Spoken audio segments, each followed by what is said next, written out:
اعوذ باللہ من الشیطان الرجیم بسم اللہ الرحمن الرحیم بہ نستعین انہ خیر ناصر و معین۔ پروردگار عالم آپ کو سلامت رکھے، آپ کی توفیقات خیر میں اضافہ فرمائے اور نور معرفت قرآن ہم سب کو نصیب فرمائے۔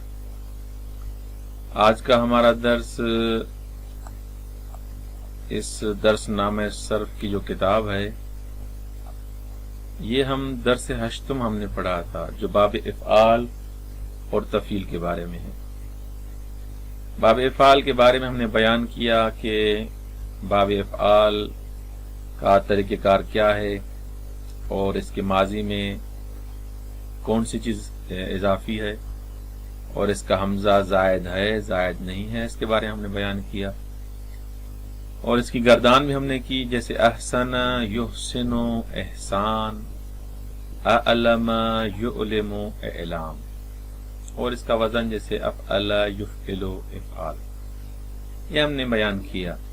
اور اسی وجہ اور ہم نے بھی بیان کیا کہ اس کا مضارع اور امر مخاطب کیسے بنتا ہے۔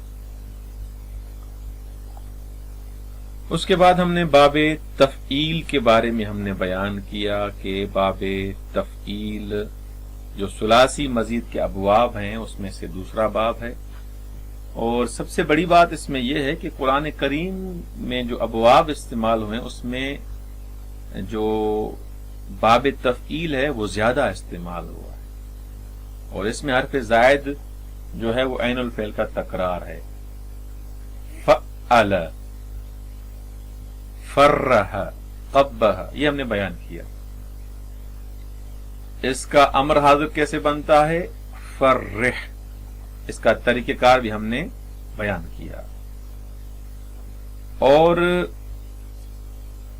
اس درس سے فقط سوال اور جواب، کوسچنز اینڈ آنسرز جو ہے وہ تمرین، پریکٹس، ایکسرسائز جو ہے وہ رہ گئے تھے، تو اس کو آج میں فقط یہ پڑھ دیتا ہوں۔ یہ کام آپ کا ہے، یہ ہوم ورک آپ کا ہے، لیکن میں کیونکہ فارسی میں ہے، کچھ افراد کو فارسی نہیں آتی، اسی لیے یہ میں فارسی عبارات پڑھ دیتا ہوں تاکہ یہ جو 4 مطالب ہیں، 1 2 3 4، یہ 4 مطالب آپ کے ذہن میں اچھے نمونے سے نقش ہو جائیں۔ اور میں دوبارہ ایک بات آپ کے گوش گزار کرنا چاہتا ہوں کہ جو افراد یہ درس نامہ صرف پڑھنا چاہتے ہیں ان کے پاس اس کتاب کی پی ڈی ایف کا ہونا ضروری ہے۔ پی ڈی ایف اگر کسی کے پاس نہیں ہے تو وہ جو دوسرے افراد گروپ میں موجود ہیں وہ لے لیں ان سے، ورنہ ان کو پتہ نہیں چلے گا، کیونکہ ہم پریکٹیکلی طریقے سے اس کی ویڈیو بھی بناتے ہیں اور اس کی بالآخر پاور پوائنٹ فائلیں بھی بناتے ہیں۔ جو افراد چاہتے ہیں کہ صحیح نمونے سے یہ درس ان کو سمجھ میں آئے تو بالآخر وہ ویڈیو بھی دیکھیں، ویڈیو کے ساتھ ساتھ وہ پاور پوائنٹ کی فائلیں بھی دیکھیں تاکہ ان کو درست صحیح نمونے سمجھ میں آئے۔ اور اس کے بعد جو اس سے زیادہ اہم بات ہے وہ مباحثہ کریں۔ مباحثہ نہیں کریں گے کیونکہ یہ گردان ہے، اس کا رٹا لگانا ہے، اس کو سمجھنا ہے، اور بغیر مباحثے کے آپ کو سمجھ میں نہیں آئے گا۔ چلیں آج چلتے ہیں 4 سوالوں کی طرف۔ سب سے پہلا سوال آپ سے یہ ہے کہ باب افعال کا جو مشہور معنی ہے اس کو ذکر کریں، اس کی وضاحت دیں۔ باب افعال کا کون سا مشہور معنی تھا؟ تعدیہ کی جو معنی دے رہا تھا باب افعال، وہ اس کا مشہور معنی ہے، لیکن درس سے گزشتہ میں نے سابقہ درس میں اچھے طریقے سے میں نے اس کو بیان کیا ہے، وہ سنیں، ایسے نہیں کہ بس اسکپ کرنا ہے، نہیں، وہ درس نہیں سنیں گے تو اس درس سننے کا کوئی فائدہ نہیں ہے، بالکل نہیں ہے۔ دوسرا نمبر سوال، حروف اصلی زیرہ بے باب افعال بردے 4 صیغہ ماضی مضارع و امران را صرف کنید۔ کہ حروف اصلی یہاں پر کون سے دیے ہیں؟ خا، را، جیم۔ خرج، اس کو آپ لے کے جائیں گے، اس کو اس سے بنائیں گے آپ باب افعال۔ خرج کا باب افعال کیا بنے گا یہ آپ کو بنانا ہے، طریقہ کار میں نے سارا بتایا ہے۔ جب باب افعال بن جائے گا تو اس کے 14 صیغے ماضی کے، 14 صیغے مضارع کے اور 14 سیگے امر کے آپ کو بنانے ہیں، چاہے وہ امر مخاطب ہو، غائب ہو، حاضر ہو، بلاخر 14 سیگے ان کے خرجہ سے بنانے ہیں، وہ کاپی پہ بھی لکھیں گے اور آپ مجھے سنائیں گے بھی صحیح۔ نمبر 3، حروف اصلی زیرہ بباب تفعیل بردے چہار سیگے ماضی مضارع و امر آن را صرف کنی۔ یہ دیکھیں، یہ بھی بالکل دوسرے سوال کی طرح ہے، لیکن دوسرے سوال میں باب افعال کے لیے مانگا گیا ہے کہ آپ خرجہ کو باب افعال میں لے کے جائیں، خرجہ سے باب افعال بنائیں اور اس کا ماضی مضارع اور امر گردانے کریں اس کی۔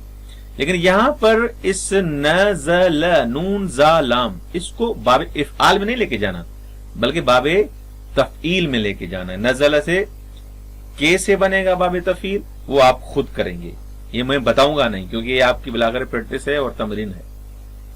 نمبر 4، در آیات و روایت زید باب نوع فعل ماضی مضارع امر و شمار سیکھے کلمات رنگیرہ مشخص کنید و وزن ہر یک را بنویسید۔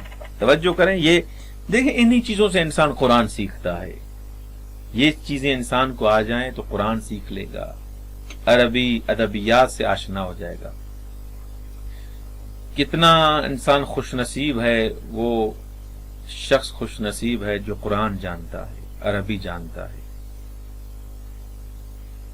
اور معصوم کا فرمان بھی ہے کہ آپ عربی سیکھیں کیونکہ اس میں قرآن نازل ہوا ہے، خدا نے جس زبان میں آپ سے گفتگو کی ہے وہ عربی ہے۔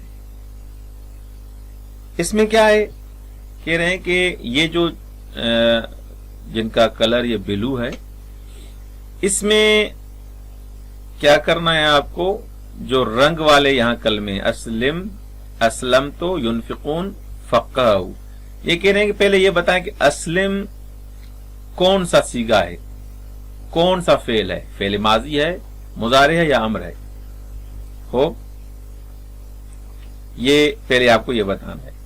اسلم جب آپ نے یہ بتا دیا کہ ماضی مضارع امر میں سے کون سا سیگا ہے، اس میں سے اس کے بعد یہ بتائیں کہ اسلم کا نمبر کون سا ہے 14 سیگوں میں سے، دوسرا ہے، 14 ہے، چوتھا ہے، 8واں ہے، کون سا ہے، اور تیسرے نمبر پر یہ بتانا ہے اس کے بارے میں، اسلم کے بارے میں یا اسلم تو یا ینفقون یا فقہو کے بارے میں کہ اس کا وزن کون سا ہے۔ وزن نہیں بتائیں گے کس وزن پہ ہو، وہ جب تک آپ نہیں بتائیں گے تب تک آپ کے سوال کا جواب ادھورا رہے گا۔ بس اسلم کے بارے میں آپ کو کتنے کام کرنے، ایک فعل کے بارے میں بتائیں کہ کون سا فعل ہے، ماضی مضارع امر ہے، نمبر کون سا ہے اس کا 14 سیگوں میں سے، نمبر 3 اس کا وزن کون سا ہے۔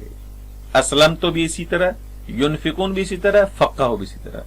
اذ قال لہ ربہ اسلم قال اسلمت لرب العالمین، سورہ بقرہ کی آیت نمبر 131 ہے کہ اس وقت کو یاد کریں جب پروردگار عالم نے اس کو کہا کہ اسلام لاؤ، قال اسلمت لرب العالمین، خدا کے در برابر حق تسلیم ہو جاؤ۔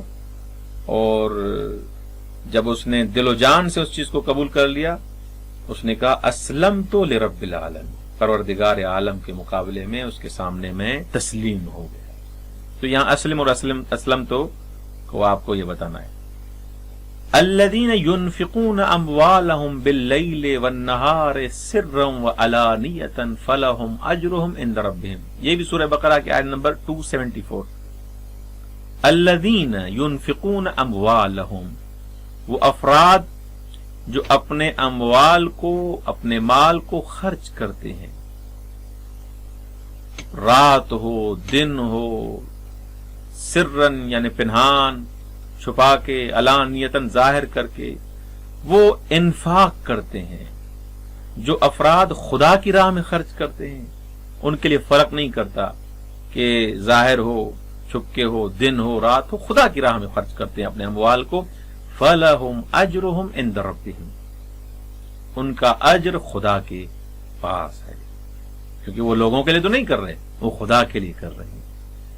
تو اس حساب سے یہ سورہ بقرہ کی آیت ہے۔ ہمارا شاہد مثال کہاں ہے، ینفقون، ینفقون کون سا سیگا ہے، نمبر اس کا کون سا ہے اور اس کا وزن کون سا ہے۔ اور امام جعفر صادق علیہ الصلوۃ والسلام کا یہ قول،